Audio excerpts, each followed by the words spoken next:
Hello, and I'm going to show you step by step how you can save your SCM content machine settings, export that, and then re-import those settings into a newer version of SCM content machine. Very easy. So here are some of my tasks that I pre-created in the older version of SCM Next. I go to the settings, and then there's a backup files button. I just click on that. I'm going to save a backup here in my downloads.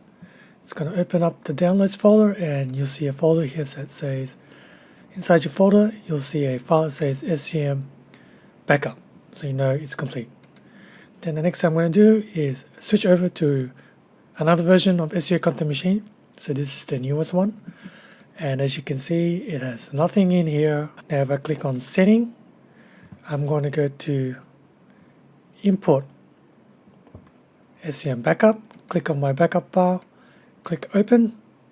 It's going to do some magic. It's going to restart the app. I'm going to log in again, and if I go over to create article 1, 2, 3, and I think I created a blank one here in Google, so all my settings have been moved over to the new version.